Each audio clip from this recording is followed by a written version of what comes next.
Hey folks, and welcome back to Glenn and Adrian's Rock Talk. That's Adrian. And that's Glenn. And today we continue our look at the Keep Me Fed album by The Warning, which dropped this year on June 28. We're halfway through. We're up to the song Satisfied, which opens up side 2. And I have some thoughts on this song, but I'm going to wait until I hear what they have to say about the song. We've been also collecting The Warning's own thoughts on each song as they put them out on their channel about a month ago. Let's take a look at what they say about Satisfied. Tell me, are you satisfied? Okay, so this song, also a Zoom song, Zoom writing session. We wrote it with Holy Wars. They're amazing. They're amazing. We met them to Zoom, and we wrote this song. Kat was top laning with us, and we just connected so quickly. Like, we were on the same page. We explained the topic a little bit, which is basically Satisfied. It's about never being enough for somebody. Like, you always have to give and give and give. And this person or this entity, I don't know, whatever you want it to be, it's just like, it's not enough. Like, you are always lacking in everything, no matter what you do. So we were all, like, we were sharing stories and experiences, and we connected instantly. For me, it feels really nostalgic, because we started playing because of the video game, The Rock Band. And this is a song I feel like I would hear in the Rock Band. Like, I would have played it when I was young. For me, it sounds like the perfect B-side. I don't know how to explain it. Like, it just sounds like, it doesn't, I don't know, I just love the vibe. Yes. It makes it's so good. It's so and much I can fun. see the screen, you know? Yeah. I can see. You do a bending after the solo, and then wee. That is and that's I literally can see the screen. And the little, like, whammy bar that the guitar has. Oh, wow. This song is actually pretty complicated to play. I have to cross my arms with what I'm playing, and sometimes I hit myself because I don't calculate like how high my stick is going. But the pattern that Ali's playing on the bass and the pattern I'm playing on the drums, it's exactly the same, literally throughout the whole So when we song. don't play correctly on time, and when we're not so grooving, it sounds so bad. pretty bad. It's a hit or miss. But we're rehearsing it on right that. now. Exactly. We're putting in the work, and it's very satisfying, when, like, we do the breaks correctly. Yeah, like all Also, the stops and everything. the harmonies on that chorus are the best harmonies on the whole album. Yes. Like, they're just so good. Because it's a very, like, it's a separate melody, basically. Like, it's not your the whole typical, chorus on, like, it's not the fifth or, like, the third. Like, Exactly. It's a moving melody. Yeah, exactly. Yeah, and it just pushes that chorus to a whole new level. Of course. I love it. A few thoughts right up off the top. First of all, they have put it out there now, and it does get played live. And it sounds fantastic live. I mean, they do a really good job with it. And Holy Wars is actually the band that is going to open for them on some of these U.S. dates that are coming up in September. Like, they will be opening in Boston, for example. Oh, cool. Maybe a few other East Coast dates, so we will see them. We have reacted to one of their songs in the past, and so we are familiar with the band. Now, this particular song, I mean, I think it carried out okay in the studio. I agree that the harmonies sound great in the chorus, but I will admit to one little thing. I feel like the chorus on this song may have suffered from not quite enough time, gestation. For the songwriters, had they been able to work on it a little bit longer, they probably could have had a stronger chorus than what they have here. What they have is good, but it kind of matches the intensity of the rest of the song. And with a chorus, you kind of want something to bust out a little bit, you know, whatever it is. Maybe I'm just not satisfied, you know, maybe that's the deal. And by the way, that's a common theme on the album. That's kind of similar to Que Mas Quieres in some way. I mean, you know, it's like always wanting more, like never enough. Yeah, expectations a little too high. Yeah, from other people, for sure. So I mean, I'm just saying that as my own thought and process on this particular song. I'm not saying they did anything wrong, but I do feel like maybe this is one of the songs where if they'd had proper time, you know, to write and record an album, it probably would have come out a little better, is my guess. But it is pretty good anyway. It's got that famous octave portamento pedal in Danny's solo. Mm-hmm. I just love the hell out of that. I don't know why. Yeah, it's kind of a throwback, you know, to synthesizers with their portamento. It's not a mushroom fader. It's a mushroom synthesizer. Now right. For you. Yeah, it's the old change the tone, and it's generally a fader, and it goes up, It's got the middle part. If you let go of the fader, it just goes smack right back into the middle where it belongs.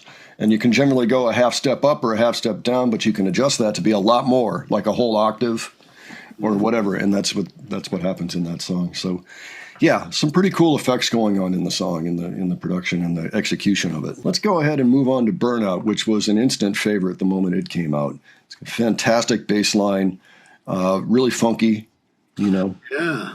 Just say it's a cool but danceable beginning riff. Yeah. One thing I was going to make a joke about is like, is this the warning's anti-drug message? Oh. Well, I'm offended. Well, I'll tell you. Go on to say, the truth is that drugs are overrated.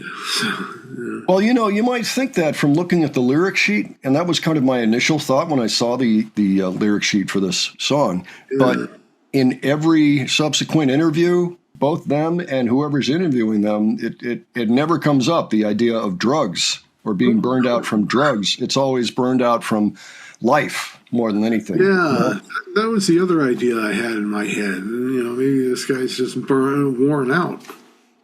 Well, a lot of people like to say a lot of things and not do much. And I kind of feel like maybe this was addressed to some of those people. Like, shut up. You're just a burnout. You're not going to do anything. You're just tossing stuff out into the wind. Come up with something, useful. Somebody burned himself out on life, I suppose. Yeah. And I think the song itself really kicks. I enjoy the whole song. I like the way it goes up in the chorus like I would like it to be. And yet the verse really kicks along too. So it's not like...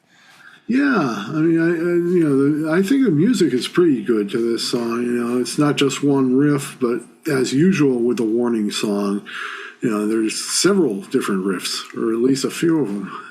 That's right, and I think that is a good technique, as long as they're all, they're memorable. Mm-hmm. So yeah, this one is definitely a toe tapper, and you remember it afterwards. So yeah. Let's see what they had to say about the song. Okay. Burnout. Okay. Burnout. I feel like we've all had experiences when you're with somebody, working with somebody, like school, friendships, relationships, whatever. Project. Where somebody's just not pulling their weight, and you feel like this person is just dragging you down all the time, and you have to like constantly try to convince them to like.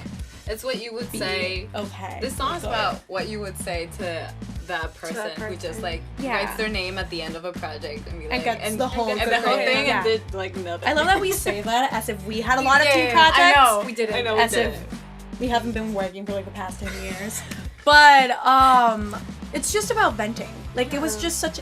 At one point of the song, we were doing the bridge, and we were like, how mean can we be? Like we wanted to be mean, but not too mean. Like how do you find that middle ground? I feel like Anton was kind of like. And when we were writing that, why do you have so much material? Like, where are you getting this inspiration from?